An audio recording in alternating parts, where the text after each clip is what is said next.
Price lord. ದೇವರಿಗೆ ಸ್ತೋತ್ರ. ಈ ಒಂದು ಹೊಸ ವಿಡಿಯೋದಲ್ಲಿ ತಿರುಗೊಂದಾಭರ್ತಿ ನಿಮ್ಮನ್ನು ಯೇಸು ನಾಮದಲ್ಲಿ ಸ್ವಾಗತಿಸೋನಾಗಿದ್ದೇನೆ. ದೇವರು ನಿಮ್ಮೆಲ್ಲರನ್ನ ಹೆಸರಿಡಿದು ಆಶೀರ್ವಾದ ಮಾಡಲಿ. Price lord. ಸೊ ಪ್ರಿಯರೇ, ಈ ಒಂದು ಹೊಸ ವರ್ಷದಲ್ಲಿ ನಾವು ಕಾಲಿಟ್ಟಿದ್ದೇವೆ. ದೇವರು ನಮ್ಮ ಮೇಲೆ ಅನುಗ್ರಹವಿಟ್ಟು ದಯೆ ತೋರಿಸಿ ಕೃಪೆ ಮಾಡಿ ನಮಗೆ ಹೊಸ ವರ್ಷ ಕೊಟ್ಟಿದ್ದಾರೆ. ಅದಕ್ಕಾಗಿ ನಾವೆಲ್ಲರೂ ದೇವರಿಗೆ ಸ್ತೋತ್ರ ಸಲ್ಲಿಸೋಣ. ಹಲ್ಲೆಲೂಯಾ. ಸೊ ಇವತ್ತು ಒಂದು ವಾಕ್ಯವನ್ನು ನಿಮ್ಮೊಟ್ಟಿಗೆ ನಾನು ಹಂಚ್ಕೊಳ್ಳಿಕ್ಕೆ ಇಷ್ಟಪಡ್ತೇನೆ. ತಾವೆಲ್ಲರೂ ದಾಹದಿಂದ ಆಸಕ್ತಿಯಿಂದ ಕಾಯ್ತಾ ಇದ್ದೀರಿ ಅಂತ ನಾನು ನಂಬ್ತೇನೆ.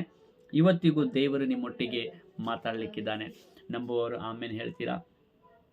ಒಂದು ವಾಕ್ಯ ಓದಿಕೊಳ್ಳೋಣ. ಕೀರ್ತನೆ 18:28. ಕೀರ್ತನೆ 18:28ನೇ ವಚನವನ್ನು ನಾವು ಓದೋಣ.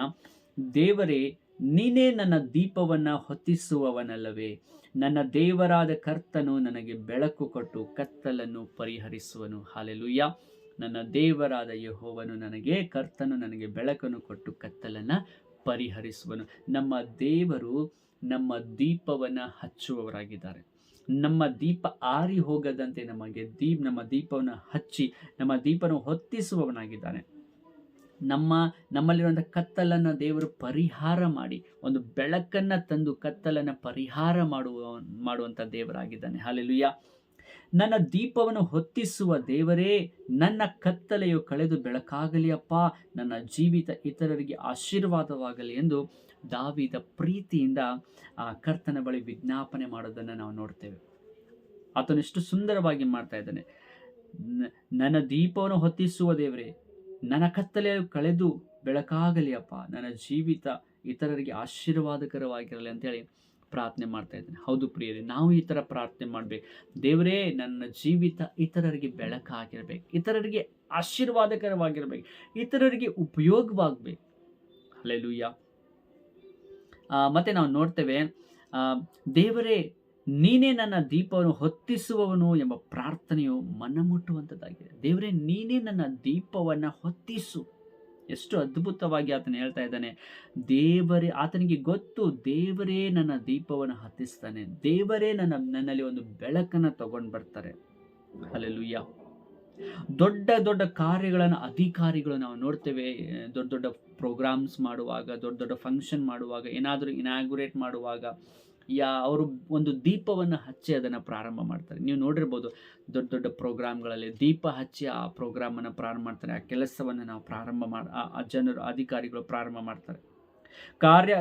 ಕಾರ್ಯಾಲಯಗಳೆಲ್ಲವೂ ಬೆಳಕಿನಿಂದ ಪ್ರಕಾಶಗೊಳ್ಳುವು. ಆಗ ಎಲ್ಲರೂ ಕೈತಟ್ಟಿ ತಮ್ಮ ಸಂತೋಷವನ್ನು ವ್ಯಕ್ತಗೊಳಿಸ್ತಾರೆ. ಮನುಷ್ಯನು ಕತ್ತಲೆಯನ್ನು ನೀಗಿಸುವುದಕ್ಕಾಗಿ ಅನೇಕ ರೀತಿಯ ಬೆಳಕನ್ನು ಕಂಡುಹಿಡಿತಾನೆ. ಕತ್ತಲೆಯನ್ನು ದೂರ ಮಾಡಲಿಕ್ಕೆ ಅನೇಕ ರೀತಿಯ ಬೆಳಕನ್ನು ಮನುಷ್ಯ ಕಂಡುಹಿಡಿತಾನೆ. ನಾವು ನೋಡೋಣ, ಮೇಣದ ಬತ್ತಿ ಮತ್ತು ಹಣತೆ, ವಿದ್ಯುತ್ ಶಕ್ತಿ ಇವೆಲ್ಲವನ್ನು ಉಪಯೋಗ ಮಾಡಿ ಜನ ಬೆಳಕನ್ನು ಹಚ್ಚಲಿಕ್ಕೆ ಪ್ರಯತ್ನ ಮಾಡ್ತಾರೆ, ಕತ್ತಲೆಯನ್ನು ಹೋಗಲಾಡಿಸ್ಲಿಕ್ಕೆ ಪ್ರಯತ್ನ ಮಾಡ್ತಾರೆ. ಕರ್ತನನ್ನು ನೋಡ್ರಿ, ಆತನ ಇಡೀ ಜಗತ್ತಿಗೆ ಬೆಳಕನ್ನು ಕೊಡಲಿಕ್ಕೆ ತೀರ್ಮಾನ ಮಾಡಿದ. ನಾವು ಒಂದು ಸಣ್ಣ ಸಣ್ಣ ರೂಮಲ್ಲಿ, ಒಂದೊಂದು ಮನೆಗೆ, ಒಂದೊಂದು ಓಣಿಗೆ, ಒಂದೊಂದು ಹಳ್ಳಿಗೆ ಕರೆಂಟ್ ಕೊಡಲಿಕ್ಕೆ ನಾವು ಪ್ರಯತ್ನ ಮಾಡ್ತೀವಿ, ಕರೆಂಟ್ ತರಲಿಕ್ಕೆ ಪ್ರಯತ್ನ ಮಾಡ್ತೀವಿ, ಲೈಟ್ ತರಲಿಕ್ಕೆ ಪ್ರಯತ್ನ ಮಾಡ್ತೀವಿ. ಆದರೆ ನಿಮ್ಮನ್ನು ಉಂಟು ಮಾಡಿದಂಥ ದೇವರು ಇಡೀ ಲೋಕಕ್ಕೆ ಬೆಳಕನ್ನು ಕೊಡಲಿಕ್ಕೆ ತೀರ್ಮಾನ ಮಾಡ್ತಾನೆ. ಮೊದಲು ಭೂಮಿಯು ಕ್ರಮವಿಲ್ಲದೆ ಇತ್ತು, ಕತ್ತಲಿತ್ತು. ಕರ್ತನು ಬೆಳಕಾಗಲಿ ಅಂತ ಹೇಳಿದ ತಕ್ಷಣ ಬೆಳಕಾಯಿತು. ನೋಡ್ರಿ, ಬೆಳಕುಂಟಾಯಿತು. ಬೆಳಕಿಗಾಗಿ ಸೂರ್ಯ, ಚಂದ್ರ, ನಕ್ಷತ್ರಗಳನ್ನು ದೇವರುಂಟು ಮಾಡಿದ. ಇವತ್ತು ರಾತ್ರಿ ಆದರೆ ಏನು ಕಾಣೋದಿಲ್ಲ, ಲೈಟ್ ಬೇಕು. ಅದೇ ಡೇ ಟೈಮ್ ಲೈಟ್ ಬೇಡ, ಸೂರ್ಯನ ಬೆಳಕಿನಿಂದ ಎಲ್ಲ ಬೆಳಕಾಗ್ತದೆ. ದೇವರು ದೊಡ್ಡ ದೊಡ್ಡ ಬೆಳಕನ್ನು ನಮಗೋಸ್ಕರ ಸೃಷ್ಟಿ ಮಾಡಿ ಇಟ್ಟುಬಿಟ್ಟಿದ್ದಾರೆ. ಹಲ್ಲೆಲೂಯಾ. ನಾವು ನೋಡ್ತೇವೆ ಪ್ರಿಯರೇ, ಆದರೆ ದಾವೀದನ ಪ್ರಾರ್ಥನೆ ನಾವು ನೋಡ್ತೇವೆ, ನನ್ನ ದೀಪವನ್ನು ಹೊತ್ತಿಸುವವನು. ಆತನು ಹೇಳ್ತಾನೆ, ನನ್ನ ದೀಪವನ್ನು ಹೊತ್ತಿಸುವಂಥ ದೇವರು ನನ್ನ ಕರ್ತನು. ಹಲ್ಲೆಲೂಯಾ. ತನಗೆ ಸಿಕ್ಕಿದ ಬೆಳಕನ್ನು ಕುರಿತು ಆತನು ಹೇಳ್ತಾ ಇದ್ದಾನೆ. ಅದು ಯಾವ ಬೆಳಕು? ನನ್ನ ದೀಪವನ್ನು ಹೊತ್ತಿಸುವನಂತ ದಾವೀದ ಹೇಳ್ತಾನೆ. ಹಾಗಾದ್ರೆ ಆ ಬೆಳಕು ಯಾವುದು ಆ ಬೆಳಕು? ಅದೇ ಆತನ ಹೃದಯದಲ್ಲಿ ಹೊತ್ತಿಕೊಂಡ ಬೆಳಕು.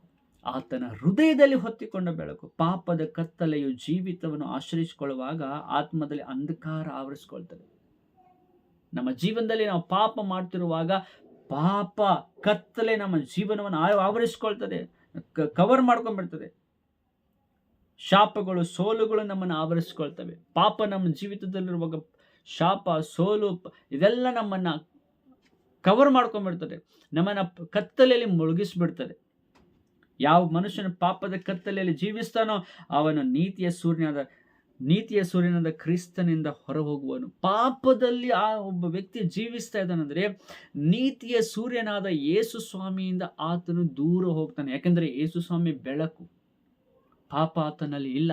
ಪಾಪ ಮಾಡುವವರು ಆತನಲ್ಲಿ ಇರಲಿಕ್ಕೆ ಸಾಧ್ಯವಿಲ್ಲ. ಪಾಪದಿಂದ ಬಿಡುಗಡೆ ಮಾಡೋದಕ್ಕೋಸ್ಕರ ಯೇಸು ಸ್ವಾಮಿ ಲೋಕಕ್ಕೆ ಬಂದ. ನಮ್ಮನ್ನ ಪಾಪದಿಂದ ಬಿಡುಗಡೆ ಮಾಡಿ ತನ್ನ ಬಳಿಗೆ ನಮ್ಮನ್ನು ಇಟ್ಕೊಂಡ. ಒಂದು ವೇಳೆ ನಾವು ಪಾಪದಲ್ಲಿರೋದಾದ್ರೆ ನಾವು ದೇವರ ಬಳಿಗೆ ಹೋಗ್ಲಿಕ್ಕೆ ಸಾಧ್ಯವಿಲ್ಲ. ಎಷ್ಟು ಚೆನ್ನಾಗಿ ಬರೆದಿದೆ, ಯಾವ ಮನುಷ್ಯನು ಪಾಪದ ಕತ್ತಲೆಯಲ್ಲಿ ಜೀವಿಸ್ತಾನೋ ಅವನು ನೀತಿಯ ಸೂರ್ಯನಾದ ಕ್ರಿಸ್ತನಿಂದ ಹೊರಗೆ ಹೋಗುವನು. ಆದುದರಿಂದ ಅವನ ಜೀವಿತವನ್ನು ಕತ್ತಲೆ ಆವರಿಸಿಕೊಳ್ಬಿಡ್ತದೆ. ನಮ್ಮ ಜೀವನದಲ್ಲಿ ಪಾಪ ಇರುವಾಗ ನಾವು ದೇವರಿಂದ ದೂರ ಹೋಗ್ಬಿಡ್ತೇವೆ, ಕತ್ತಲೆ ನಮ್ಮನ್ನ ಆವರಿಸ್ಕೊಂಡ್ಬಿಡ್ತದೆ. ವಾಕ್ಯವು ಹೀಗೆ ಹೇಳ್ತದೆ, ನಿಮ್ಮ ಅಪರಾಧಗಳೇ ನಿಮ್ಮ ದೇವರಿಂದ ನಿಮ್ಮನ್ನು ಅಗಲಿಸ್ತಾ ಬಂದಿವೆ, ನಿಮ್ಮ ಪಾಪಗಳೇ ಆತನು ಕೇಳಲಾರದಂತೆ ಆತನ ಮುಖಕ್ಕೆ ಅಡ್ಡವಾಗಿವೆ. ಯೆಶಾಯ 59:2. ನಮ್ಮ ಪಾಪಗಳೇ ನಮ್ಮ ಪ್ರಾರ್ಥನೆ ದೇವರಿಗೆ ಮುಟ್ಟದಂತೆ ಅಡ್ಡಿ ಮಾಡ್ತಾ ಇವೆ. ನಮ್ಮ ಅಧರ್ಮದ ಕೆಲಸಗಳು ದೇವರಿಂದ ನಮ್ಮನ್ನ ದೂರ ಮಾಡ್ತಾ ಇವೆ. ನೀತಿಯ ಸೂರ್ಯನಾದ ಕ್ರಿಸ್ತನನ್ನು ನಮ್ಮ ಪಾಪಗಳಿಂದ ನಾವೇ ದೂರ ಮಾಡಿಕೊಳ್ತಾ ಇದ್ದೇವೆ. ನಮ್ಮ ಪಾಪಗಳಿಂದ ನಾವು ಯೇಸು ಸ್ವಾಮಿಯನ್ನು ದೂರ ಇಡ್ತಾ ಇದ್ದೇವೆ, ಯೇಸು ಸ್ವಾಮಿಯನ್ನು ದೂರ ಮಾಡ್ತಾ ಇದ್ದೇವೆ. ದೇವರ ಬೆಳಕು ನಮ್ಮ ಜೀವಿತದಲ್ಲಿ ಪ್ರಕಾಶಗೊಂಡಂತೆ ಕತ್ತಲೆ ಅಂದ್ರೆ ದೇವರ ಬೆಳಕು ನಮ್ಮ ಜೀವಿತದಲ್ಲಿ ಬರುವಾಗ ಕತ್ತಲೆ ಬಿಟ್ಟು ಹೋಗ್ಬಿಡ್ತದೆ. ಹಲ್ಲೆಲೂಯಾ. ಕರ್ತನೇ ನನ್ನ ದೀಪವನ್ನು ಹೊತ್ತಿಸು ಎಂಬುದಾಗಿ ಪ್ರಾರ್ಥಿಸಿ ನಾವು ಬೇಡಿಕೊಳ್ಳುವಾಗ ನಮ್ಮಲ್ಲಿ ಬೆಳಕು ಪ್ರಕಾಶಿಸುವಂತೆ ಮಾಡ್ತಾನೆ. ದಾವೀದನು ಹೇಗೆ ಪ್ರಾರ್ಥನೆ ಮಾಡಿದ, ದೇವರೇ ನನ್ನ ಬೆಳಕನ್ನು ಹೊತ್ತಿಸು, ನೀನೇ ನನ್ನ ಹೃದಯದಲ್ಲಿ ಬೆಳಕನ್ನು ಹೊತ್ತಿಸು.